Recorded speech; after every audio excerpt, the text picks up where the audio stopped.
the boiler bill 2024. Thank you, sir. नियम 377 के अधीन आज जो मामले उठाने हैं, मैं उनकी अनुमति प्रदान करता हूं। मैं माननीय सदस्यों से आग्रह करता हूं कि वह अपना अनुमोदित पाठ व्यक्तिगत रूप से सभा पटल पर रखें।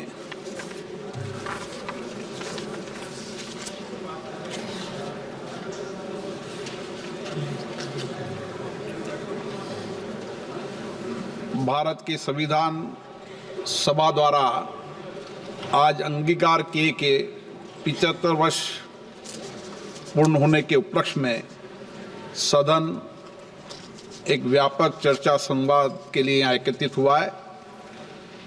ये हमारी गौरवशाली यात्रा बहुत महत्वपूर्ण अहम पड़ाव पे है। मैं सभी माननीय सदस्यों से आग्रह करूँगा कि इस चर्चा में हम सकारात्मक और एक प्रेरणादायक चर्चा हो, ऐसा मेरा आग्रह है। माननीय राजनाथ सिंह जी।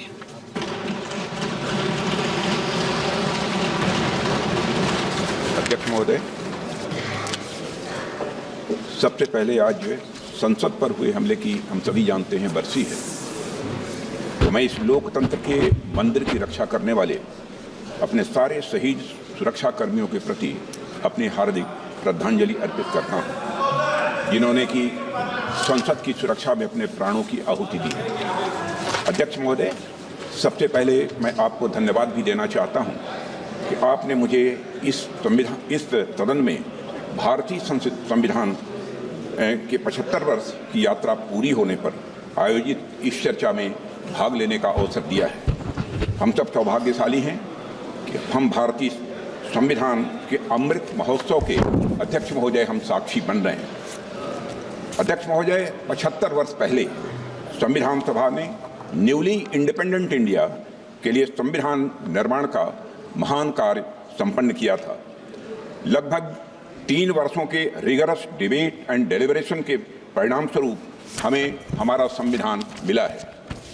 अध्यक्ष महोदय, संविधान सभा ने जो संविधान तैयार किया था वह केवल एक कानूनी दस्तावेज नहीं था, बल्कि जन आकांक्षाओं का वह प्रतिबिंब था और उन्हें पूरा करने का वह माध्यम भी था। It was an expression of the general will of the people. कई सदियों के बाद एक बार फिर से अध्यक्ष महोदय, भारत की तकदीर भारत के लोगों के हाथों में थी। स्वराज का जो सपना भारत के स्वतंत्रता सेनानियों और आम भारतीयों ने देखा था वह पूरा हो चुका था। अध्यक्ष महोदय, हम भारत के लोगों ने 26 नवंबर 1949 के दिन संविधान को अपनाया था, अधिनियमित किया था और उसे राष्ट्र को समर्पित किया था। यह वह दिन था जब भारत के लोग प्रजा से नागरिक बने थे अध्यक्ष महोदय, और ऐसे नागरिक जिनके अपने मौलिक अधिकार थे और उनके पास एक भारतीय नागरिक होने का गौरव भी था। ऐसे नागरिक जो अपनी सरकार को चुन सकते थे और चुन ही नहीं सकते थे अध्यक्ष महोदय, सरकारों को बदल सकते थे। अब देश में राजा रानी का शासन नहीं था, राजतंत्र नहीं था और न तो ब्रिटिश तंत्र था, बल्कि जनता का शासन था और लोकतंत्र था। अध्यक्ष महोदय, मैं अपनी बात को आगे बढ़ाने से पहले संविधान को अंगीकार करने के 75 वर्ष पूरे होने के उपलक्ष्य में इस सदन और समस्त देशवासियों को हार्दिक बधाई देता हूं। अध्यक्ष महोदय, साथ ही भारत की आज़ादी और भारत के संविधान के निर्माण से जुड़े सभी महानुभावों के प्रति कृतज्ञता भी व्यक्त करता हूं और उन सभी को शीश झुकाकर नमन करता हूं। अध्यक्ष महोदय, हमारा संविधान सार्वभौम है, हमारा संविधान सर्वसक्षम है। हमारे संविधान की सार्वभौमिकता और सर्वसक्षमता का अंदाजा इसी बात से लगाया जा सकता है कि जहां एक ओर हमारा संविधान स्टेट यानी राज्य की जिम्मेदारियों को विस्तृत रूप से सूचीबद्ध करता है, वहीं नागरिकों को उनके संवैधानिक और मौलिक अधिकार भी प्रदान करता है। अगर एक लाइन में मुझे कहना हो तो मैं कह सकता हूं कि हमारा संविधान सामाजिक, आर्थिक, राजनीतिक और सांस्कृतिक जीवन के सभी पहलुओं को छूते हुए राष्ट्र निर्माण का यह मार्ग प्रशस्त करता है अध्यक्ष महोदय। साथ ही लोगों के लिए मॉरल ट्रेजेक्ट्री यानी नैतिक मार्ग भी बनाता है। इसी प्रकार हमारा संविधान जहां एक ओर कोऑपरेटिव फेडरलिज्म सुनिश्चित करता है, वहीं राष्ट्र की एकता को सुनिश्चित करने पर भी बल देता है। हमारा संविधान लेजिस्लेचर, एग्जीक्यूटिव और जुडिशरी को नागरिकों के हितों के लिए मिलजुल कर काम करने की शक्ति भी प्रदान करता है। साथ ही चेक्स एंड बैलेंसेस का भी सिस्टम यह संविधान प्रदान करता है, जिससे सभी संस्थाएं अपने संवैधानिक दायरे में रहकर वह काम कर सकें। अध्यक्ष महोदय, भारत का संविधान सिर्फ एक शासन प्रणाली स्थापित करने का ही कार्य नहीं करता है, बल्कि भारत के गौरव को पुनर्स्थापित करने का यह एक रोड मैप है अध्यक्ष महोदय। और साथ ही यह भारत को विश्व पटल पर सही स्थान दिलाने का रोड मैप है। भारत को पुनः एक आदर्श राष्ट्र बनाने का भी यह अध्यक्ष महोदय रोड मैप है। और यह रोड मैप है विकास का, रोड मैप है समता का, रोड मैप है न्याय का, रोड मैप है स्वतंत्रता का, बंधुता का, राष्ट्र की एकता और अखंडता को अक्षुण्ण रखने का। यह रोड मैप है नागरिकों की गरिमा सुनिश्चित करने का। अध्यक्ष महोदय, कुछ लोगों द्वारा हमारे संविधान को कॉलोनियल रूल यानी उपनिवेशवाद का उपहार मान लिया जाता है, या अक्सर हमारे संविधान को पश्चिमी देशों के संविधान से ली गई अच्छी बातों का एक संकलन मात्र मान लिया जाता है। अध्यक्ष महोदय, पिछले कुछ वर्षों में देश में एक ऐसा माहौल बनाने का प्रयास किया गया है कि संविधान एक पार्टी की विशेष देन है। इन सभी बातों में डेप्थ एंड ब्रेथ मैं मानता हूं कि दोनों की कमी है। अध्यक्ष महोदय, संविधान निर्माण में बहुत से लोगों की भूमिका को जानबूझकर नकार दिया गया है, जबकि सच्चाई यह है कि हमारा संविधान हमारी सिविलाइजेशनल वैल्यूज यानी सभ्यता एवं सांस्कृतिक मूल्यों का एक एक्सप्रेशन है। अध्यक्ष महोदय, हमारा संविधान स्वाधीनता संग्राम के हवन कुंड से निकला हुआ यह अमृत है। हमारा संविधान स्वतंत्रता सेनानियों के त्याग से सिंचित यह हमारा स्वाभिमान है। यह एक सीरीज ऑफ हिस्टोरिकल इवेंट्स का आउटकम है। स्वतंत्र भारत का संविधान कैसा होगा, इस बात पर स्वतंत्रता संग्राम के दौरान कई संस्थाओं और विभूतियों ने अपने विचार प्रस्तुत किए थे, जिनमें से बहुत से लोग संविधान सभा के सदस्य नहीं थे, लेकिन उनके विचारों ने भारत के संविधान के निर्माण में बहुत ही महत्वपूर्ण भूमिका निभाई है और बहुत बड़ा उनका योगदान है। हमें याद रखना चाहिए कि पंडित मदन मोहन मालवीय, लाला लाजपत राय, सरदार भगत सिंह, वीर सावरकर और ऐसे कई महापुरुषों के विचारों ने हमारे संविधान की भावना को मजबूत और समृद्ध किया है। अध्यक्ष महोदय,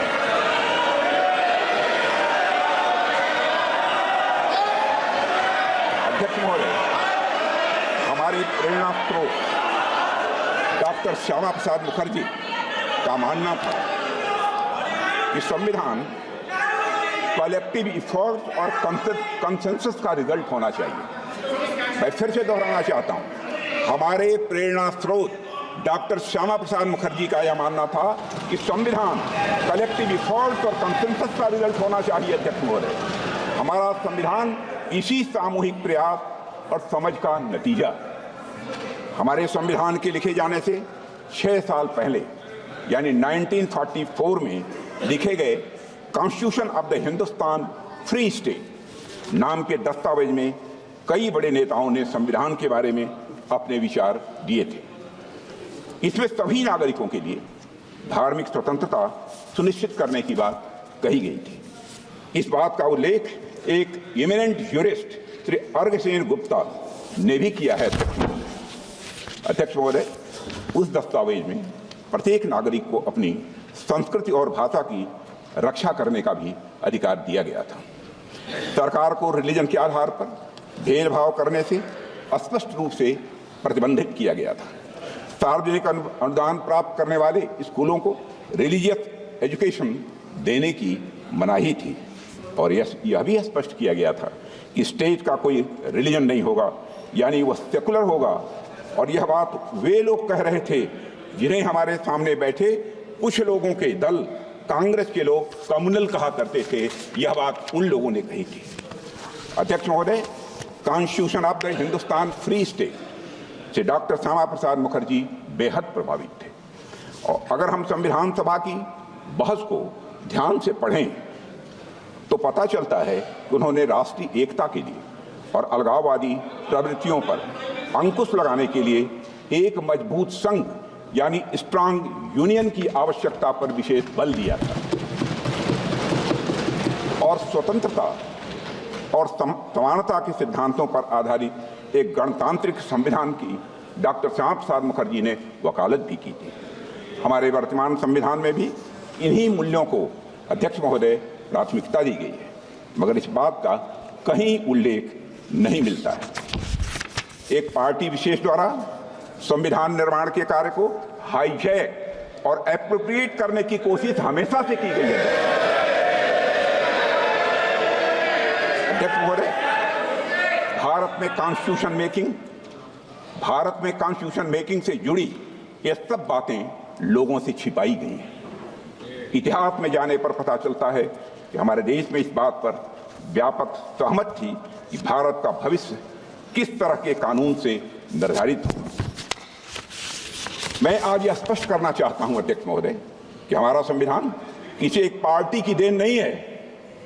भारत का संविधान भारत के लोगों के द्वारा भारत के विचारों के साथ भारत के मूल्यों के अनुरूप बनाया गया एक अनपैरेलल्ड ट्रांसफॉर्मेटिव यह डॉक्यूमेंट है।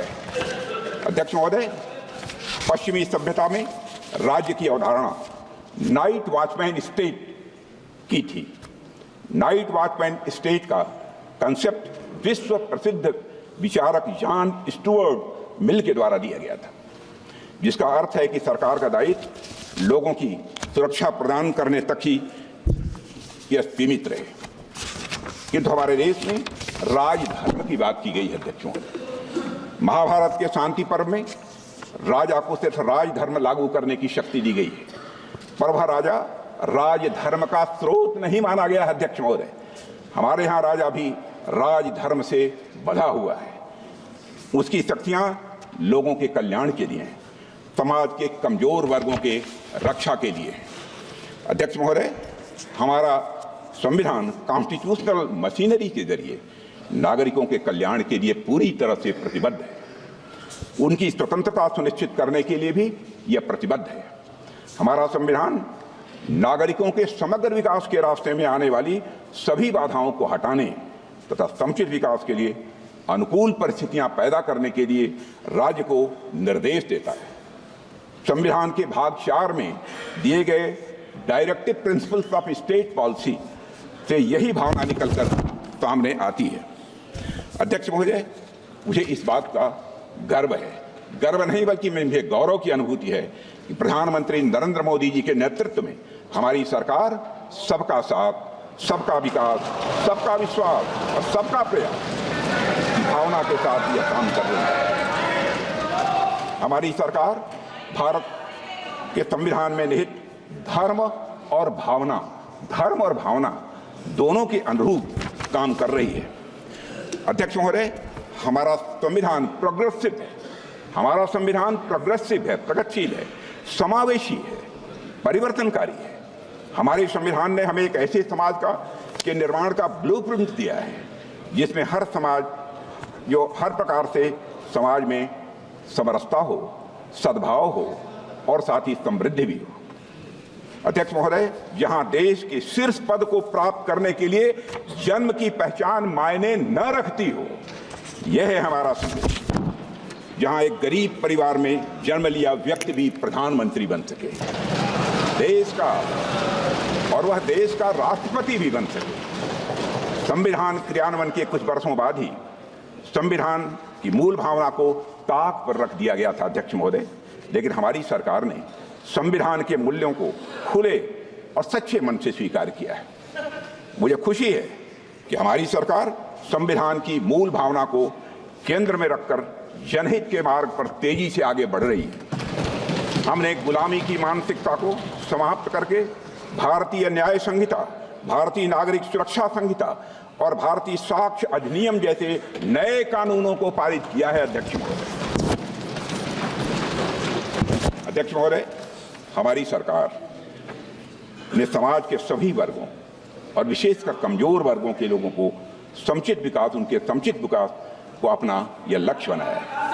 रिफॉर्म, परफॉर्म और अध्यक्ष महोदय ट्रांसफॉर्म के हमारे संकल्प ने आज भारत को दुनिया की सबसे बड़ी अर्थव्यवस्थाओं की कतार में लाकर खड़ा कर दिया है। अध्यक्ष महोदय, आज गरीब लोगों को प्रधानमंत्री आवास योजना की वजह से अपना पक्का मकान मिल रहा है।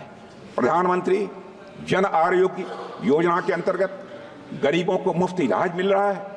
प्रधानमंत्री गरीब कल्याण अन्न योजना के माध्यम से 80 करोड़ गरीबों को मुफ्त राशन की सुविधा दी जा रही है। हर घर में नल से जल पहुंच रहा है। हर घर में शौचालय बन रहे हैं।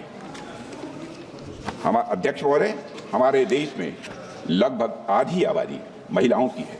महिला सशक्तिकरण की दिशा में हमारी सरकार हर संभव प्रयास कर रही है।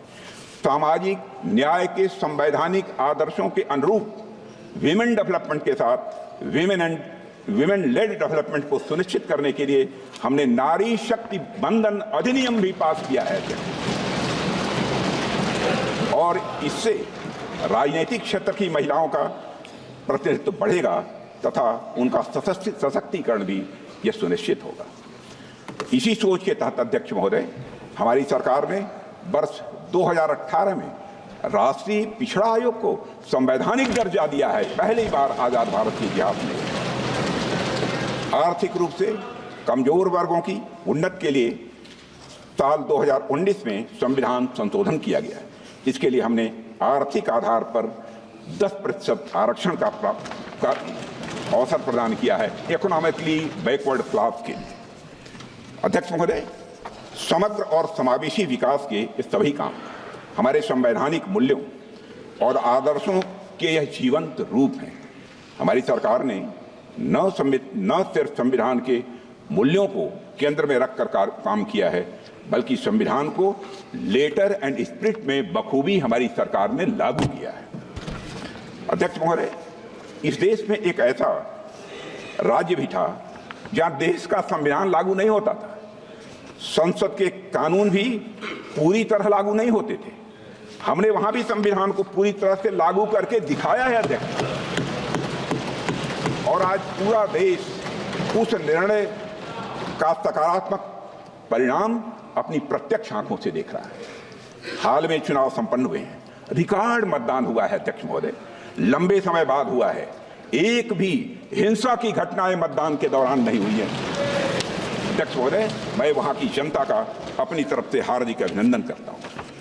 अध्यक्ष महोदय, हमारे संविधान ने हमें भारतीयता से पुनः परिचित कराया है। हमें अपनी संस्कृति, सभ्यता और संस्कृति के प्रति गौरव की भावना का यह संदेश दिया है। जैसे हमारे संविधान की मूल प्रति के भाग 3 में, जिसमें मौलिक अधिकारों का वर्णन है, उसमें भगवान श्री राम, मां सीता जी और प्रभु लक्ष्मण जी की तस्वीर भी अंकित है।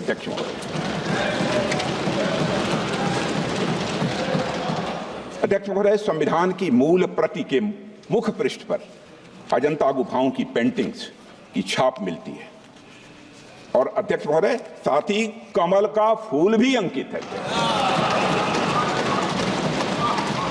वह कमल का फूल यह दर्शाता है कि सदियों की गुलामी के दलदल से बाहर आकर अब एक संप्रभु और लोकतांत्रिक गणराज्य का उदय हो चुका है। हमारा संविधान और उसमें उकेरी गई आकृतियां हमारी सर्वोत्तम विरासत, समृद्ध इतिहास और महान परंपरा की यह वाहक है। इसी परंपरा को हम विकास भी, विरासत भी की भावना के साथ तेजी से आगे बढ़ा रहे हैं। हम सभी जानते हैं भारत लोकतंत्र की जननी है। हमारे लोकतंत्र की महानता के बारे में बाबा साहब अंबेडकर ने संविधान सभा में भी कहा था, and I quote, there was a time when India was studded with republics and even where there were monarchies, they were either elected or limited. They were never absolute. It is not that Indians did not know parliaments or parliamentary procedure. A study of the Buddhist Bhikshu Sanghas discloses that not only there were parliaments for the Sanghas, but they knew and observed all the rules of parliamentary procedure known to modern times. अध्यक्ष महोदय, हम ऐसी ही महान परंपरा का हिस्सा हैं और यह हम सभी के लिए गौरव और यह स्वाभिमान की बात है। अध्यक्ष महोदय, हमारा संविधान अथक परिश्रम और विचार विमर्श का यह परिणाम है।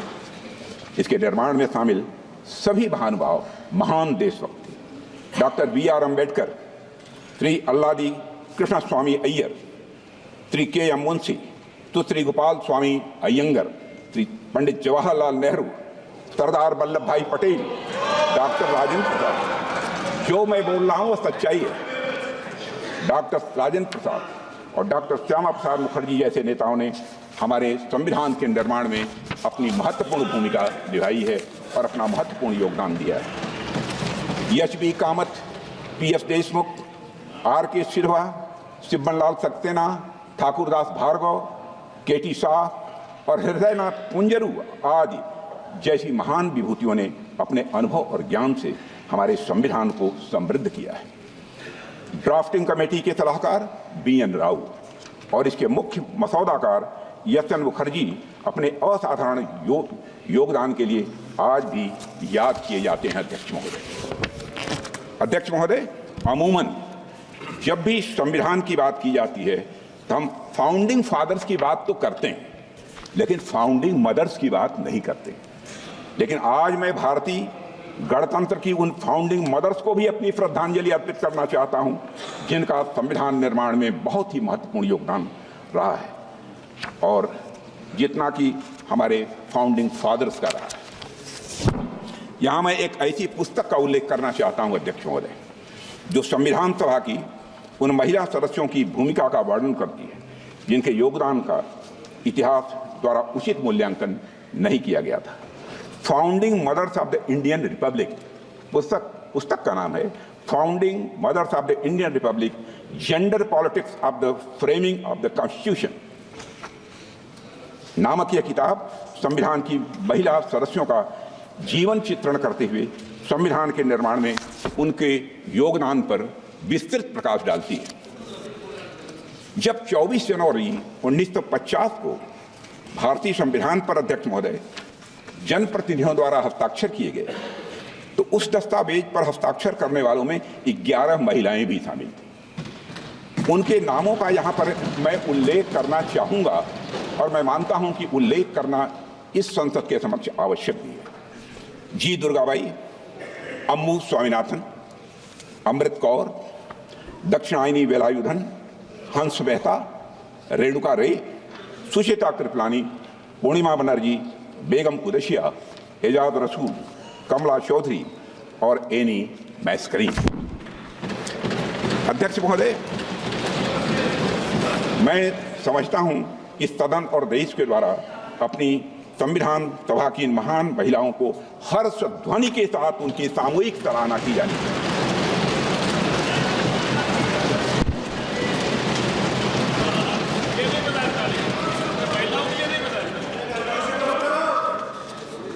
अध्यक्ष महोदय, भारत का संविधान भारत और भारतीयता के मूल विचार की यह उपज है। भारतीय संविधान निर्माण और लोकतंत्र के वैश्विक इतिहास में एक महत्वपूर्ण घटना और एक अनूठा अनुभव भी है। अध्यक्ष महोदय, जब अन्य एशियाई और अफ्रीकी देश उपनिवेशवाद से मुक्त हुए थे तो उनका संविधान कॉलोनियल रूलर्स का एक पार्टिंग गिफ्ट था। इसके विपरीत भारतीयों ने अपना संविधान अपने लिए खुद रचा है। यह हम सबके लिए गौरव की बात है। अध्यक्ष महोदय, कई पोस्ट कॉलोनियल डेमोक्रेसीज और उनके संविधान ज़्यादा लंबे समय तक टिक नहीं पाए, लेकिन भारतीय संविधान तमाम ऑनस्लॉट्स और चैलेंजेस के बावजूद बिना अपनी मूल भावना को खोए दुनिया के सबसे बड़े लोकतंत्र को बनाए रखने में महत्वपूर्ण भूमिका निरंतर निभा रहा है। अध्यक्ष महोदय, मैं मानता हूं कि इसकी बड़ी वजह है भारतीय समाज में लोकतांत्रिक मूल्यों के प्रति प्रतिबद्धता, न्यायविधि और संविधान के प्रति आदर और सम्मान का भाव। और आज जब हम संविधान के 75 वर्ष पूरे होने का अमृत महोत्सव मना रहे हैं, तो मैं इस अवसर पर संविधान की भावना की रक्षा सुनिश्चित करने में सर्वोच्च न्यायालय की भूमिका की भी मैं सराहना करना चाहता हूं। अध्यक्ष, संविधान के कस्टोडियन और इंटरप्रेटर के रूप में सुप्रीम कोर्ट की भूमिका को सहज रूप से हम सब स्वीकार करते हैं। अध्यक्ष महोदय, और अध्यक्ष महोदय, आज संविधान की रक्षा करने की बात की जा रही है। अध्यक्ष महोदय, आज संविधान की रक्षा करने की बात की जा रही है। यह हम सभी का कर्तव्य है। और अध्यक्ष महोदय, लेकिन हमें यह भी समझने की जरूरत है कि किसने संविधान का सम्मान किया है और किसने संविधान का अपमान किया है।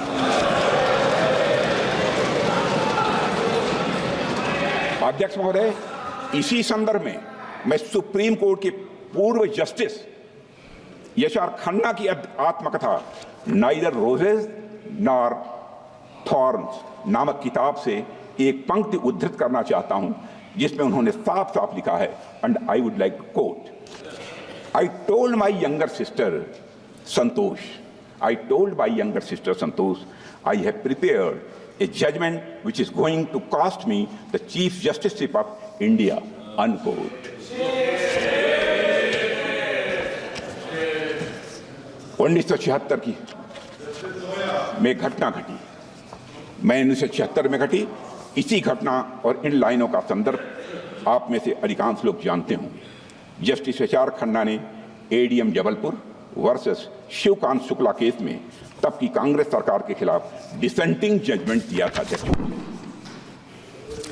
अध्यक्ष महोदय, जस्टिस खन्ना यह स्वीकार करने के लिए तैयार नहीं थे कि किसी भी हालत में सरकार द्वारा किसी नागरिक से उसके जीने का हक और अदालत में न्याय मांगने का अधिकार यह छीन लिया जाए। अपने डिसेंटिंग जजमेंट के लिए जस्टिस खन्ना को क्या कीमत चुकानी पड़ी, यह बात भारतीय लोकतंत्र के सबसे काले अध्याय के पन्नों में अंकित है। अध्यक्ष महोदय, इसी तरह वर्ष 1973 में भी सभी संवैधानिक मूल्यों को ताक पर रखकर तब की कांग्रेस सरकार ने justice J M Shelat, K S Hegde और एएन ग्रोवर को सुपरसीड करके सीनियरिटी में चौथे नंबर के जज को भारत का मुख्य न्यायाधीश बना दिया। अध्यक्ष महोदय, इन तीनों जजों का सिर्फ एक अपराध था कि वे तीन लोग सरकार के सामने नहीं झुके। उन तीनों जजों ने एक तानाशाह सरकार की शक्तियों को संवैधानिक दायरे में बांधने की पूरी कोशिश। अध्यक्ष महोदय, यहां मैं एक महत्वपूर्ण बात जोड़ना चाहता हूं कि यह किसी व्यक्ति पर हमला नहीं था, यह सिर्फ किसी व्यक्ति विशेष के अधिकारों का हनन नहीं था, बल्कि यह संविधान पर हमला था। यह हमारे संविधान को सबवर्ट करने का एक महापाप था। अध्यक्ष महोदय, और मुझे हैरानी होती है कि आज इस कृत्य को अंजाम देने वाली पार्टी संविधान के संरक्षण की बात करती है। अध्यक्ष महोदय, मैं इस सदन में यह कहना चाहता हूं कि कांग्रेस के मित्रों ने अनेक मौकों पर संविधान और संवैधानिक भावनाओं का निरादर किया है। उन्हें कभी भी संस्थानों यानी इंस्टीट्यूशंस की इंडिपेंडेंस और ऑटोनॉमी हजम नहीं हुई। अध्यक्ष महोदय, उन्होंने हमेशा एक कमिटेड जुडिशरी, कमिटेड ब्यूरोक्रेसी और कमिटेड इंस्टीट्यूशन बनाने का काम किया। अध्यक्ष महोदय, कांग्रेस पार्टी ने हमेशा संविधान को राजनीतिक हित साधने का एक माध्यम बनाया और उसकी मूल भावना को तहस नहस करने का कांग्रेस ने काम किया है। अध्यक्ष महोदय, उनके मुंह से संविधान की रक्षा जैसी बातें मैं समझता हूं शोभा नहीं देती। अध्यक्ष महोदय, आज मैं देखता हूं कि विपक्ष के कई नेता संविधान की प्रति अपनी जेब में रखकर घूमते हैं। असल में उन्होंने बचपन से ही यही सीखा है उन्होंने पीढ़ियों से अपने परिवार में संविधान को जेब में ही रखे थे।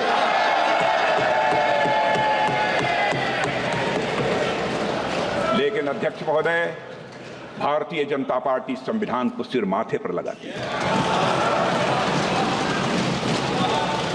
हमारा कमिटमेंट संविधान के प्रति पूरी तरह से साफ है। हमने कभी भी किसी इंस्टीट्यूशन की इंडिपेंडेंस और ऑटोनॉमी के साथ खिलवाड़ नहीं किया है। एक भी कोई ऐसी मिसाल नहीं मिली। संविधान के मूल्य हमारे लिए कहने या दिखाने भर की बात नहीं है अध्यक्ष महोदय। कहने या दिखाने भर की यह बात नहीं है। संविधान के मूल्य, संविधान के द्वारा दिखाया गया मार्ग, संविधान के सिद्धांत हमारे मन में, वचन में, कर्म में हर जगह दिखाई पड़ेंगे। अध्यक्ष महोदय, हमारे संविधान निर्माताओं ने हमें एक लिविंग डॉक्यूमेंट दिया है। लिविंग डॉक्यूमेंट दिया है अध्यक्ष महोदय, जो युगानुकूल परिवर्तन की जरूरत के साथ तेजी से आगे बढ़ रहा है। बाबा साहब अम्बेडकर से अन्य संविधान निर्माताओं ने भी यह माना था कि संविधान भविष्य की सभी संभावनाओं को नहीं भांप सकता है। इसलिए उन्होंने आने वाली पीढ़ियों को उसमें संशोधन करने का भी अधिकार दिया था। प्रधानमंत्री श्री नरेंद्र मोदी जी के नेतृत्व में हमारी सरकार ने पिछले 10 वर्षों में जो भी संवैधानिक संशोधन किए हैं, मैं दावे के साथ कह सकता हूं, उन सभी का उद्देश्य सिर्फ और सिर्फ संवैधानिक मूल्यों को सशक्त करना था अध्यक्ष महोदय। सामाजिक कल्याण था अध्यक्ष महोदय, लोगों का सशक्तिकरण था अध्यक्ष महोदय। हमने अनुच्छेद 370 को निरस्त किया ताकि भारत की अखंडता सुनिश्चित हो। नारी शक्ति बंधन अधिनियम से महिलाओं के सामाजिक व आर्थिक सशक्तिकरण का मार्ग हमने प्रशस्त किया है। आर्थिक रूप से कमजोर वर्ग के लिए 10% आरक्षण भी सामाजिक न्याय की यह भावना से ही प्रेरित था अध्यक्ष महोदय। और अध्यक्ष महोदय, 70 वर्षों से हमारा पुराना टैक्सेशन सिस्टम करोड़ों उद्यमियों के लिए तो एक समस्या था ही, यह देश की एकता में भी बाधक था। हमने जीएसटी कानून बनाया। यह कार्य फेडरलिज्म के संवैधानिक सिद्धांत को कायम रखते हुए सभी को साथ लेकर चलने की हमारे प्रयास को यह दर्शाता है।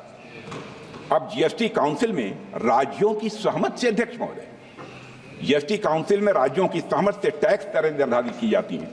इसमें ease of doing business ranking में सुधार हुआ है। लोगों का जीवन अध्यक्ष महोदय यह आसान हुआ है। अध्यक्ष महोदय, जीएसटी काउंसिल के माध्यम से हमने कोऑपरेटिव फेडरलिज्म को मजबूत किया है। इस बात को सुप्रीम कोर्ट ने अपने एक फैसले में भी स्वीकार किया है। भारत के पूर्व मुख्य न्यायाधीश जस्टिस डीवाई चंद्रचूड़ ने इस कानून की प्रशंसा करते हुए कहा था, the amendment in the constitution to reflect and embody the GST is to my mind a classical example of the collaborative cooperative federalism. महोदय, डॉक्टर श्यामा प्रसाद मुखर्जी ने कहा था, the constitution is not just a set of rules, it is the spirit of India seeking it's destiny.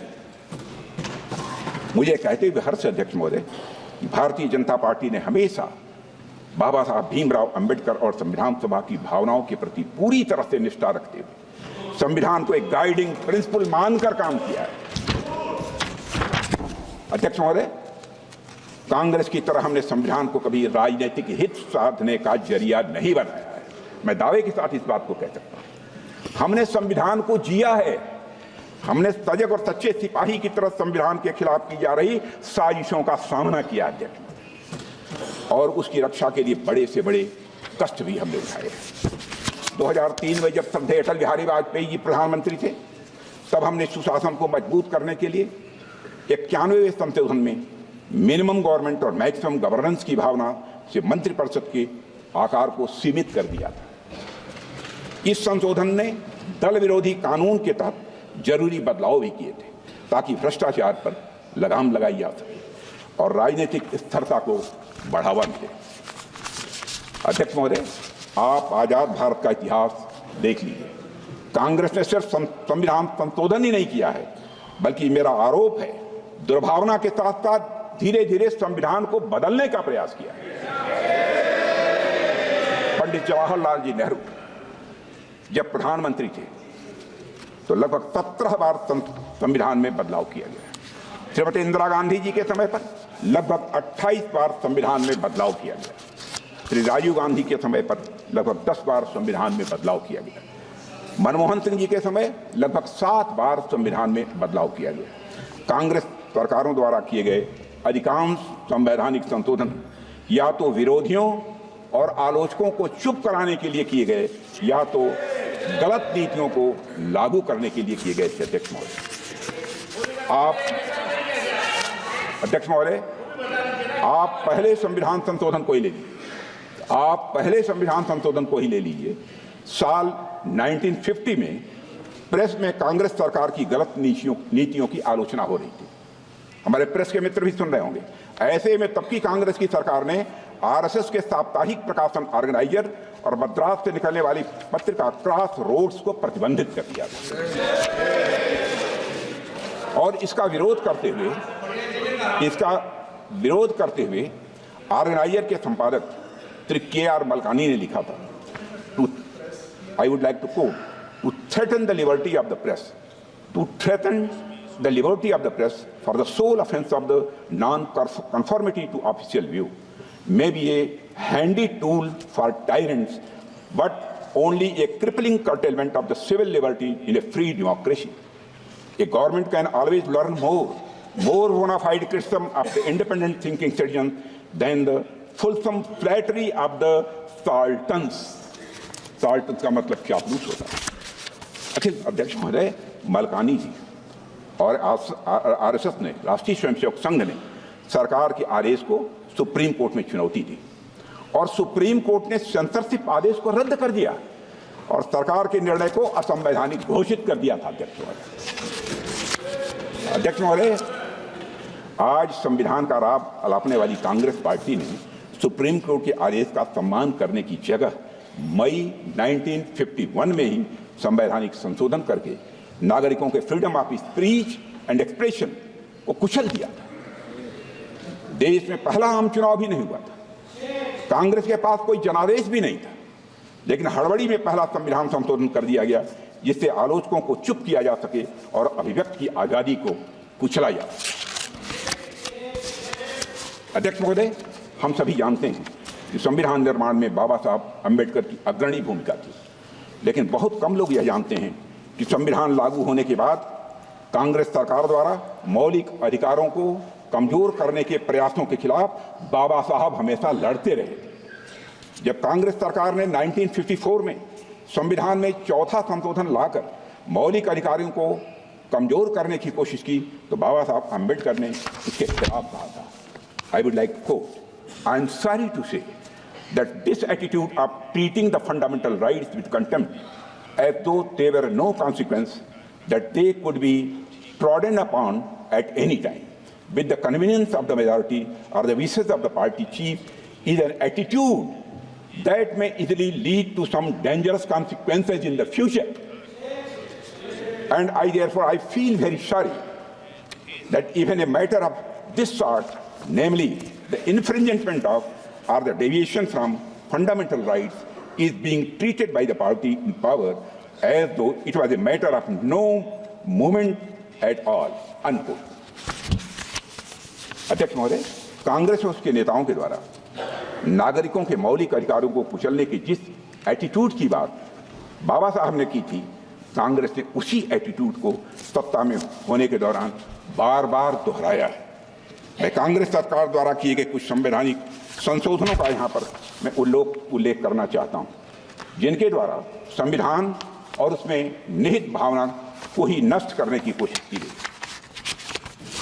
अध्यक्ष महोदय, साल 1975 में हुए 38वें संविधान संशोधन से आपातकाल यानी इमरजेंसी लगाने के निर्णय को नॉन जस्टिशिएबल बनाने की कोशिश की गई। इलेक्शन लॉ अमेंडमेंट बिल लाया गया जिसका एकमात्र उद्देश्य उन सभी इलेक्टोरल मैल प्रैक्टिसेस को इम्यूनिटी देना था जिसके कारण श्रीमती इंदिरा गांधी के चुनाव को चुनौती दी गई। कल्पना कर सकते हैं अध्यक्ष महोदय, एक निंदनीय संशोधन जो अंततः लैप्स हो गया वह था 1976 में किया गया।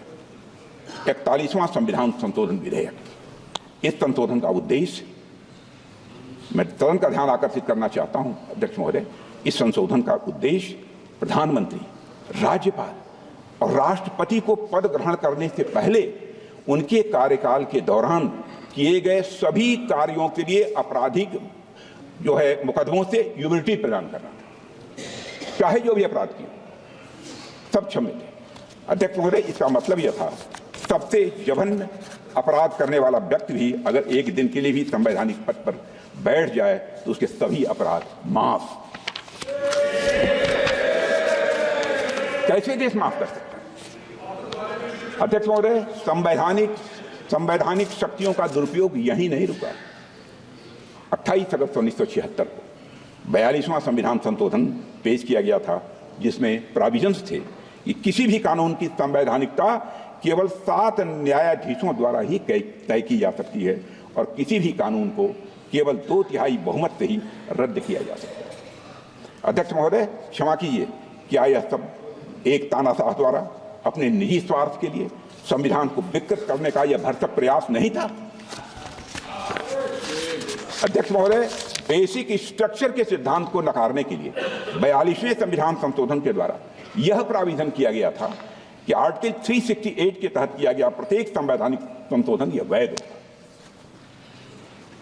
जैसा कि आप जानते हैं कि आर्टिकल 368 के माध्यम से संविधान में संशोधन की व्यवस्था की गई है और संविधान में लोकसभा का कार्यकाल भी बढ़ाकर 6 साल कर दिया गया।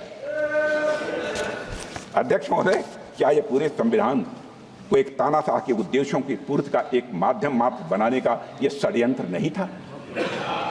क्या यह सब जनता को फिर से प्रजा बनाने की यह साजिश नहीं थी? अध्यक्ष महोदय, आज उसी पार्टी के लोग संविधान का इस्तेमाल दुष्प्रचार के लिए कर रहे हैं। आज उसी पार्टी के लोग जात के आधार पर जनगणना कराना चाहते, कराएं, हमें कोई आपत्ति नहीं, लेकिन मैं जानना चाहता हूं कि देश की जनता की आंखों में धूल झोंक कर राजनीति नहीं की जानी चाहिए।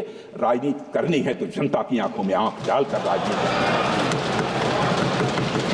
आपको एक ब्लूप्रिंट लेकर आना चाहिए, एक मसौदा लेकर आना चाहिए, ऐसा मसौदा जिसमें कि यह पूरी तरह से स्पष्ट हो, जो जातिगत जनगणना कराएंगे किस जाति को आरक्षण का कितना प्रतिशत देंगे, इसका भी खुलासा होना चाहिए। और मैं चाहूंगा कि ऐसा मसौदा तैयार होता है, अध्यक्ष महोदय, यदि यह संसद सहमत हो, यदि आपकी अनुमति हो, तो उस पर संसद में चर्चा भी हो सकती है। अध्यक्ष महोदय, देश को गर्व है कि हमारा संविधान आपातकाल और भ्रष्ट सरकारों के सामने भी मजबूती से खड़ा रहा है। अध्यक्ष महोदय, हमारे संविधान में समय के साथ कई संशोधन हुए हैं, लेकिन संविधान की मूल भावना आज भी बनी हुई है, ये हमेशा बनी रहेगी।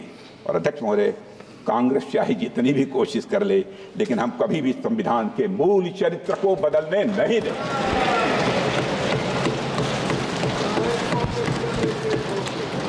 आप इतिहास देखें, हमने आपातकाल के काले दिनों में भी संविधान के मूल चरित्र को चोट पहुंचाने के हर प्रयास का मजबूती के साथ विरोध किया था। लाखों की संख्या में संविधान के सिपाहियों ने जेल की यातना झेली है। मैं स्वयं इन यातनाओं का भुक्त होगी हूँ। 18 महीने मैं भी जेल रहा हूँ। 2 महीने तक हमने तन्हाई काटी है, सॉलिटरी सेल काटी है। अध्यक्ष महोदय, जेल में रहते हुए मेरी मां की मृत्यु हो जाने पर मुखाग्नि देने के लिए हमको पैरोल तक नहीं दिया गया। अध्यक्ष महोदय, कांग्रेस ने कभी संविधान, न संवैधानिक मूल्यों और न संवैधानिक संस्थाओं का सम्मान किया है। कांग्रेस के नेताओं ने हमेशा पर्सनल इंटरेस्ट को कॉन्स्टिट्यूशनल वैल्यूज और इंस्टीट्यूशनल डिग्निटी के ऊपर रखा। एक डॉक्यूमेंट फैक्ट है कि 1973 में 3 सीनियर मोस्ट जजेस को सुपरसीड करने के फैसले से तत्कालीन राष्ट्रपति श्री बीबी गिरी जी सहमत नहीं, पर तत्कालीन प्रधानमंत्री ने अपनी जिद, हट और राजनीतिक दंभ के कारण राष्ट्रपति के पद का सम्मान नहीं किया। अध्यक्ष महोदय, आज संविधान के तथाकथित हितैषी ये भूल जाते हैं कि श्रीमती इंदिरा गांधी ने 50 बार आर्टिकल 356 का दुरुपयोग करके चुनी हुई सरकारों को गिराने का काम किया। अध्यक्ष महोदय, 100 बात की एक बात, जब भी कांग्रेस नेताओं को सत्ता और संविधान में से एक को चुनना था तो उन्होंने सबसे पहले सत्ता को चुना है, संविधान को। मैं यहां पर अध्यक्ष महोदय उत्तर प्रदेश से जुड़ी हुई कुछ घटनाओं की मैं जरूर यहां पर चर्चा करना चाहूंगा, क्योंकि मेरे कार्यकाल की हैं जब मैं वहां अध्यक्ष था। 6 दिसंबर 1992 को मैं श्री कल्याण सिंह जी के मंत्रिमंडल में शिक्षा मंत्री था। दोपहर 11:30 बजे अयोध्या में एक विवादित ढांचा के गुंबद में आंशिक क्षति पहुंचने की जानकारी मिली, और जब 3-4 घंटे के बाद इस बात की पुष्टि हुई कि वहां ढांचे में भारी तोड़फोड़ हो चुकी है, तो शाम 5 बजे श्री कल्याण सिंह जी की सरकार ने राज्यपाल को इस्तीफा सौंप दिया। अध्यक्ष महोदय, आपका विशेष रूप से ध्यान आकर्षित करना चाहता हूं, इस्तीफा दे दिया कल्याण सिंह ने, परंतु सभापति महोदय आश्चर्य की बात है कि पूर्ण बहुमत की सरकार का इस्तीफा स्वीकार नहीं किया गया और कुछ घंटे के बाद बर्खास्तगी का आदेश कर दिया गया। यह संवैधानिक व्यवस्था के दुरुपयोग का पहला उदाहरण मैंने अपने राजनीतिक जीवन में देखा है। सभापति महोदय, मैं तो सिर्फ अपने द्वारा अनुभव किए गए कुछ प्रयोग बतलाना चाहता हूं। 22 अक्टूबर 1997 को मैं भारतीय जनता पार्टी उत्तर प्रदेश का अध्यक्ष था। श्री कल्याण सिंह जी हमारी गठबंधन सरकार के मुख्यमंत्री थे। हमने अपना बहुमत सदन के पटल पर साबित कर दिया था। विधानसभा अध्यक्ष स्वर्गीय श्री केसरीनाथ त्रिपाठी जी ने सरकार के बहुमत सिद्ध होने का निर्णय भी सुना दिया था, किंतु फिर भी विपक्षी दल एक झुंड बनाकर, जिसमें हमारे कांग्रेस के मित्र थे, उत्तर प्रदेश के राज्यपाल के पास गए और राज्यपाल ने यह कह दिया, उन्हें लगता है कि सरकार के पास बहुमत नहीं है अध्यक्ष महोदय, जबकि हम बहुमत सिद्ध कर चुके। अर्थात विधानसभा में बहुमत सिद्ध करने के बाद भी किसी सरकार को बर्खास्त कर दिया गया और रात में ही कैबिनेट ने बर्खास्तगी का निर्णय लेकर अनुमोदन के लिए राष्ट्रपति को भेज दिया। सभापति महोदय, मुझे याद है कि उस समय मेरे साथ रात्रि में 12 बजे वहां चल के हम सभी विधायक अगले दिन राष्ट्रपति भवन के बाहर देश के मीडिया के सामने 240 विधायकों की संख्या के साथ हम वहां पर मौजूद थे। उस समय उत्तर प्रदेश की विधानसभा 425 की होती थी। मैं आभार व्यक्त करना चाहूंगा देश के तत्कालीन राष्ट्रपति और दलित समाज से आने वाले देश के पहले राष्ट्रपति श्री KR नारायणन का, जिन्होंने इस अन्याय को देखते हुए अपने संवैधानिक अधिकार का प्रयोग करते हुए उस समय कांग्रेस सरकार की कैबिनेट की संस्कृति को पुनर्विचार के लिए लौटा दिया। समाचार पत्रों ने उस समय जो शीर्षक दिया था, राष्ट्रपति महोदय के फैसले के बाद जो शीर्षक दिया था समाचार पत्रों ने अपनी खबरों का, president steps in to save democracy, president steps in to save democracy. राष्ट्रपति महोदय, मैं दूसरा उदाहरण देना चाहूंगा और यह भी मेरा स्वयं का अनुभव किया हुआ है। 22 फरवरी 1998 देश में लोकसभा के चुनाव चल रहे थे। अचानक हमारे गठबंधन के कुछ विधायक समर्थन वापसी का पत्र राज्यपाल को देते हैं और राज्यपाल बगैर सरकार को बहुमत साबित करने का मौका दिए हमारी सरकार को बर्खास्त करके दूसरे मुख्यमंत्री को शपथ दिला देते हैं।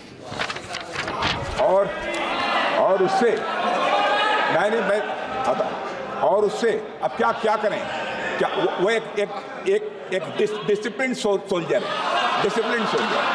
और उसमें कांग्रेस में थे और उससे निरंतर उनको बाद में एहसास हुआ होगा कि हमसे हमारी पार्टी ने गलत काम करा दिया, इसीलिए उन्होंने पार्टी छोड़कर भारतीय जनता पार्टी की तरफ से किया।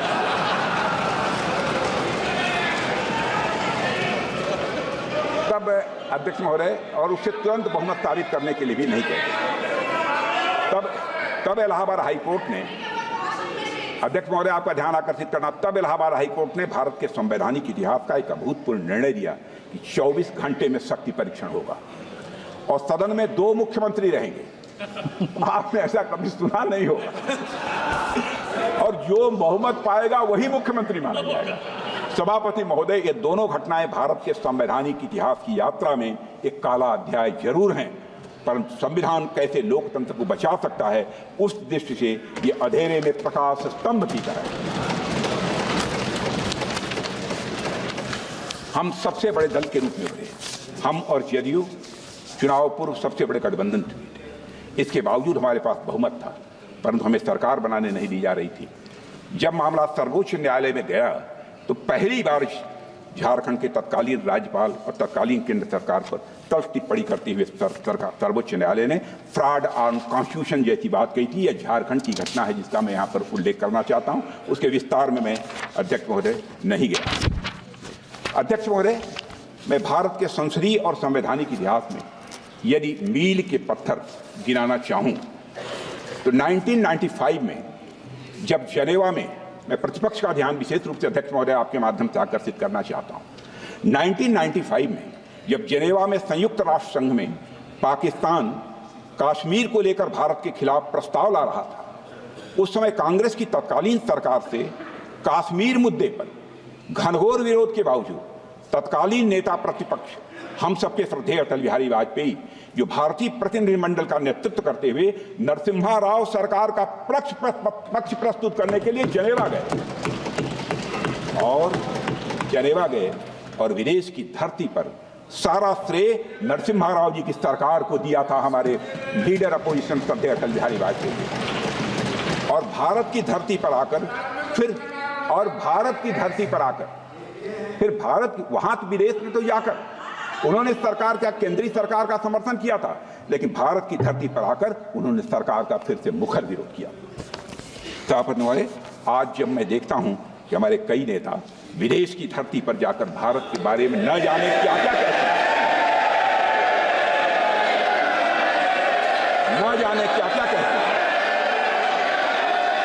तो हमें यह घटना एक कहानी जैसी लगती है अध्यक्ष महोदय। परंतु परिपक्व विपक्ष की भूमिका कैसे निभाई जा सकती है, इसे भी सभी दलों को समझना चाहिए। और मैं घटना और याद दिलाना चाहता हूं, 1996 में अटल जी की 13 दिन की सरकार थी। यह सदन की कार्रवाई को टेलीविजन के द्वारा सीधा प्रसारण करने का फैसला यदि किसी ने जब किया गया था तो उसमें अटल जी भारत के प्रधानमंत्री थे और उन्होंने इसकी पहल की थी। अध्यक्ष महोदय, 100 बात एक बात, जब भी कांग्रेस के नेताओं को सत्ता और संविधान में से एक को चुनना था तो उन्होंने हमेशा ये सत्ता को चुना। अध्यक्ष महोदय, संविधान के आर्टिकल 44 में यूनिफॉर्म सिविल कोड लागू करने की बात की गई है और सुप्रीम कोर्ट ने Sarla Mudgal versus union of India case में कहा था, Pandit Jawaharlal Nehru while defending the introduction of the Hindu Code Bill instead of a uniform civil code in the Parliament in 1954 said, I do not think that at the present moment the time is ripe in India for me to try to push it through. It appears that even 41 years thereafter, the rulers of the day are not in a mood to retrieve Article 44 from the cold storage where it was lying since 1949. The governments which have come and gone, have so far failed to make any effort towards unified personal law for all Indians. The reasons are too obvious to be stated. The utmost that has been done is to codify the Hindu law. When more than 80% of the citizens have already been brought under the codified personal law, there is no justification whatsoever to keep in abeyance anymore the introduction of an uniform civil code for all citizens in the territory of India, unquote. अध्यक्ष महोदय, uniform civil code तो कांग्रेस क्या ही लाती, उन्होंने supreme court के judgement को भी पूरी तरह से नकार दिया। अध्यक्ष महोदय, आप याद कीजिए शाहबानो केस, जो कि भारत में मुस्लिम महिलाओं के अधिकारियों के लिए एक ऐतिहासिक निर्णय था।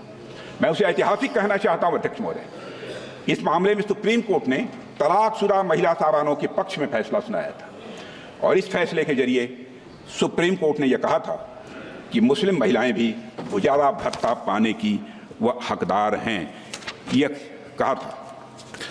और अध्यक्ष महोदय, लेकिन तुष्टीकरण के रास्ते चलते हुए तत्कालीन कांग्रेस की सरकार ने कानून बनाकर इस जजमेंट को ही पलट दिया। इसलिए इसलिए जब कांग्रेस के लोग जो हमेशा तुष्टीकरण की राजनीति करते आए हैं, लेकिन हमारे नेता विरोधी दल जब मोहब्बत की दुकान की बात करते हैं तो हंसी आती है। अध्यक्ष महोदय, 75 वर्षों के बाद आज हमें अपने संवैधानिक कर्तव्यों के प्रति, अध्यक्ष महोदय 75 वर्षों के बाद आज हमें अपने संवैधानिक कर्तव्यों के प्रति अपनी प्रतिबद्धता को एक फिर से दोहराना चाहिए। और अध्यक्ष महोदय, भारत का संविधान भारतवासियों की आकांक्षाओं की पूर्ति के लिए, उनके मौलिक अधिकारों की रक्षा के लिए एक सशक्त माध्यम साबित हुआ है। यह बात मैं दावे के साथ कहता हूं। जैसा प्रारंभ में ही मैंने कहा था अध्यक्ष महोदय, आज संसद पर हमले हुए की लगभग बरसी है, तो आज मैं अपेक्षा करता हूं कि संविधान ने जो अधिकार सर्वोच्च पदों पर बैठे हुए लोगों को दिए हैं, उसका वैसा दुरुपयोग कभी नहीं कि हमले के मास्टरमाइंड को क्षमादान प्रकरण पर 7 साल तक वो लंबित रहे। आज तक ऐसी कोई कल्पना नहीं की जाती। मैं समझता हूँ संकल्प लेना चाहिए कि राष्ट्रीय सुरक्षा के मुद्दों पर संवैधानिक शक्तियों का दुरुपयोग कभी न हो, यह संसद को सुनिश्चित करना चाहिए। अध्यक्ष महोदय, आज जब हम अपने संविधान के 75 साल पूरे होने के साक्षी बने हैं, तो हमें अधिकारों से एक कदम आगे बढ़कर अध्यक्ष महोदय अपने कर्तव्यों की तरफ भी ध्यान देना चाहिए। अध्यक्ष महोदय, भारतीय संस्कृति में धर्म का एक महत्वपूर्ण स्थान है, इसको कोई नकार नहीं सकता। धर्म के अनेकों अर्थ हैं अध्यक्ष महोदय। मंदिर में जाकर पूजा करना, मस्जिद में जाकर इबादत करना, गिरजाघर में सजदा करना, यही धर्म नहीं है। धर्म के अनेकों अर्थ हैं, पर इनमें जो सबसे महत्वपूर्ण है कर्तव्य, सबसे महत्वपूर्ण है वह कर्तव्य है। हमारे धर्म ग्रंथों में धर्म का अर्थ मूलतः कर्तव्य ही है। धर्म शब्द ये ऋग्वेद में 56 बार आता है, 56 टाइम, और लगभग सभी स्थान पर इसका उपयोग कर्तव्य के अर्थ और संदर्भ में ही किया गया है अध्यक्ष महोदय। और अध्यक्ष महोदय, भारत की संस्कृति में उसके धर्म, मूल्य, इतिहास सभी में कर्तव्यों के निर्वहन की बातें की गई। अध्यक्ष महोदय, भारत एक लोकतांत्रिक देश है और किसी भी लोकतंत्र में उसका संविधान ही उसका सबसे महत्वपूर्ण दस्तावेज या यूं कहूं सैक्रेड डॉक्यूमेंट माना जाता है। यही कारण है कि सर्वोच्च पदों पर बैठे सभी व्यक्तियों को इस संविधान में मौजूद शपथ को पद ग्रहण करने से पहले दोहराना पड़ता है। मैं अपने कर्तव्यों का श्रद्धापूर्वक और शुद्ध अंतःकरण से निर्वहन करूंगा कि आपके ही समक्ष यह शपथ लेनी पड़ती है। अध्यक्ष महोदय, यह केवल कुछ शब्द नहीं है, बल्कि भारत के लोकतंत्र की अंतरात्मा है। यह एक संवैधानिक दायित्व होने के साथ साथ एक नैतिक दायित्व भी है। और यह अक्सर कहा जाता है कि भारत विविधता का देश है। भारत विभिन्न धर्मों, विश्वासों, मान्यताओं, रीति रिवाजों और परंपराओं का देश है। लेकिन इस जीवंत विविधता के बीच जो हमें एक सूत्र में बांधता है अध्यक्ष महोदय, वह है हमारा संविधान। अध्यक्ष महोदय, यहां में ग्रैनविल ऑस्टिन ने अपनी बहुचर्चित किताब the Indian constitution cornerstone of the nation में लिखा है कि हमारे संविधान निर्माताओं ने भारतीय संविधान में राष्ट्र के आदर्शों और उसे प्राप्त करने के लिए इंस्टीट्यूशन और प्रोसीजर दोनों को एक समान महत्व दिया है।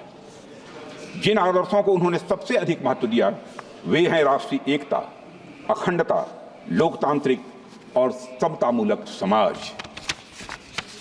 अध्यक्ष महोदय, हमारे संविधान निर्माताओं ने इन्हें प्राप्त करने के लिए सामाजिक और आर्थिक परिवर्तन का रास्ता अपनाया, पर उनके जेहन में एक बात पूरी तरह से साफ थी कि यह सामाजिक और आर्थिक परिवर्तन केवल संवैधानिक और लोकतांत्रिक संस्थानों का उपयोग करते हुए लोकतांत्रिक भावना के साथ लाया जाए, यह उनकी मंशा थी। ग्रैनविल ऑस्टिन ने अपनी किताब में एक महत्वपूर्ण बात लिखी है जिसका मैं उल्लेख करना चाहूँगा।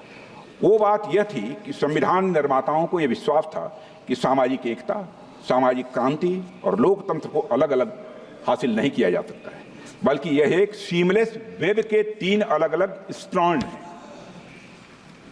And I would like to quote, Adhyaksh Mahoday, without national unity, democracy would be endangered and there could be a little progress towards social and economic reform. And without democracy and reform, the nation would not hold together. And with these three strands, the framers had spun a seamless wave. Unquote. अध्यक्ष महोदय, हमारे संविधान ने हमेशा नागरिक और राज्य, व्यक्ति और समाज के बीच एक हार्मोनियस बैलेंस बनाने में बहुत ही महत्वपूर्ण भूमिका निभाई है। एक प्रसिद्ध jurist, former chief justice of USA John Marshall ने कहा था, constitution is framed for ages to come, constitution is framed for ages to come, but its course can not always be tranquil. जिसका अर्थ है कि संविधान की रचना सदियों के लिए होती है, मगर उसकी यात्रा चुनौतीपूर्ण होती है। अध्यक्ष महोदय, हमारे संविधान निर्माता आजादी के आंदोलनों से प्रेरित थे, ये हम सभी जानते हैं। वे सभी दूरदर्शी थे, लेकिन भविष्य में आने वाली सभी चुनौतियों और उनके समाधानों को संविधान में सम्मिलित करना संभव नहीं था, किसी भी सूरत में संभव नहीं था। पिछले 7.5 दशकों में संविधान को बहुत सी चुनौतियों का सामना करना पड़ा है अध्यक्ष महोदय, पर हम सबको इस बात का गर्व होना चाहिए कि हमारे संविधान की स्पिरिट ऑफ रेजिलियंस है कि हम उन सभी चुनौतियों का सामना पूरी दृढ़ता से कर पाए हैं। पिछले 75 वर्षों में अध्यक्ष महोदय ऐसे कई अवसर आए हैं जब भारत के सर्वोच्च न्यायालय ने अपने फैसलों के माध्यम से लोगों के मौलिक अधिकारों की रक्षा की है और वह लोकतंत्र को मजबूत किया है। और इन सभी ऐतिहासिक फैसलों के पीछे जो आदर्श, सोच और मापदंड थे, वे सभी हमारे संविधान में निहित हैं। और भारतीय संविधान वह आदर्श था अध्यक्ष महोदय जिसके माध्यम से दुनिया का सबसे बड़ा लोकतंत्र यह अस्तित्व में आया था। यह एक चार्टर था अध्यक्ष महोदय जिसने एक प्राचीन सभ्यता को आधुनिकता और बड़े सामाजिक और आर्थिक सुधार के मार्ग पर इसने अग्रसर किया। और पिछले 75 वर्षों से हमारा संविधान इस भूमिका को पूरी निष्ठा और समर्पण के साथ निभा रहा है। अध्यक्ष महोदय, पिछले 75 सालों में संविधान की मूल भावना से ही प्रेरणा लेते हुए हमारे सर्वोच्च न्यायालय ने लैंगिक समानता को बढ़ावा दिया, पर्यावरण संरक्षण को सुनिश्चित किया, संघीय संरचना को मजबूत किया और लोगों को मौलिक अधिकारों की रक्षा की है। अध्यक्ष महोदय, इस संदर्भ में मेरा मानना है कि इन सभी निर्णयों के पीछे जो गाइडिंग प्रिंसिपल्स थे वो हमारे संवैधानिक निर्माताओं के आदर्श और दृष्टिकोण थे जो भारत के संविधान में ही निहित है। भारत का संविधान 7 दशकों से अधिक समय से न सिर्फ शानदार तरीके से भारत का संविधान काम कर रहा है, बल्कि तमाम झंझावातों को झेलने के बाद भी साल दर साल ये हमारा संविधान मजबूत होता जा रहा है अध्यक्ष महोदय। और मेरा मानना है इसकी बड़ी वजह थी इसके सबसे बड़ी वजह थी इसमें निहित कॉन्स्टिट्यूशनल मॉरलिटी। अध्यक्ष महोदय, डॉक्टर अंबेडकर ने संविधान सभा की 4 नवंबर 1949 को अपने भाषण में इसी कॉन्स्टिट्यूशनल मॉरलिटी पर विचार रखते हुए प्रसिद्ध विचारक जॉर्ज ग्रोट को कोट करते हुए कहा था कि constitutional morality was the inseparable condition of a government at once free and peaceful. अध्यक्ष महोदय, हमारे भारतीय संविधान को इस कॉन्स्टिट्यूशनल मॉरलिटी से रेखांकित करने के लिए हमें बाबा साहब भीमराव अंबेडकर और संविधान सभा के प्रत्येक सदस्य के प्रति आभारी होना चाहिए। 26 नवंबर 1949 से ठीक एक दिन पहले डॉक्टर अंबेडकर ने संविधान सभा में एक भाषण दिया था जिसे the grammar of an hour की स्पीच के नाम से जाना जाता है। ग्रामर ऑफ एन आवर की स्पीच के नाम से जाना जाता है। डॉक्टर अंबेडकर ने उसमें कहा था, मुझे लगता है, अध्यक्ष महोदय, डॉक्टर अंबेडकर ने कहा था, मुझे लगता है कि कोई संविधान कितना भी अच्छा हो वह बुरा बन सकता है अगर जिन लोगों पर उसे चलाने की जिम्मेदारी है वो अच्छे न हों।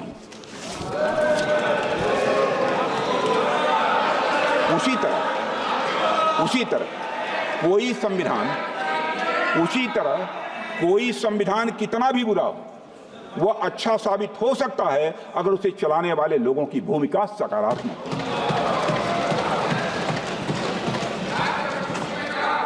ये राजनीति का चरित्र है। राजनीति का चरित्र है, जैसे व्यक्तियों के हाथों में जाती है वैसी बन जाती है। राम के हाथों में जाती है तो भक्त बन जाती है, कृष्ण के हाथों में जाती है तो युक्ति बन जाती है, आजाद भगत सिंह, अशफाकुल्लाह खां जैसे हाथों के में जाती है तो मुक्ति बन जाती है।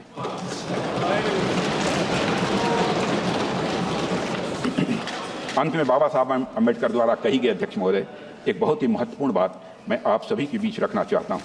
उन्होंने कहा था कि by independence we have lost the excuse of blaming the British for anything going wrong. Again, I would like to repeat it. By independence, we have lost the excuse of blaming the British for anything going wrong. If hereafter things go wrong, we will have nobody to blame except ourselves. अध्यक्ष महोदय, इस बात को हमें हमेशा याद रखना चाहिए। अध्यक्ष महोदय, इस बात को हमेशा याद रखना चाहिए। हमारा संविधान सबसे उत्कृष्ट दिमागों की एक कड़ी मेहनत और दृष्टि का परिणाम है। हमारा संविधान हर मामले में एक महान दस्तावेज है अध्यक्ष महोदय। यह हमारे फाउंडिंग फादर्स और फाउंडिंग मदर्स का हम सभी के लिए सबसे बड़ा उपहार है अध्यक्ष महोदय। अब ये हमारा कर्तव्य है कि ये सुनिश्चित करें कि हम संविधान की पवित्रता को किसी भी सूरत में भंग न होने दें और यह संवैधानिक यात्रा अनवरत जारी रहे, इसके लिए पूरी शक्ति से काम करें। अध्यक्ष महोदय, मैं विश्वास के साथ कह सकता हूं, गौरव की अनुभूति करते हुए कर सकता हूं कि हमारे प्रधानमंत्री मोदी जी के नेतृत्व की सरकार चाहे जो भी कीमत चुकानी पड़े, संविधान की पवित्रता को किसी भी सूरत में अध्यक्ष महोदय भंग नहीं होने, और यह कर्तव्य हमारे किसी भी अन्य दायित्व से बड़ा होना चाहिए। यह कर्तव्य किसी भी अन्य दायित्व से बड़ा होना चाहिए अध्यक्ष महोदय। इन्हीं शब्दों के साथ अपनी वाणी को विराम देता हूं। आप सभी को बहुत बहुत धन्यवाद। जय भारत, जय हिंद, जय संविधान।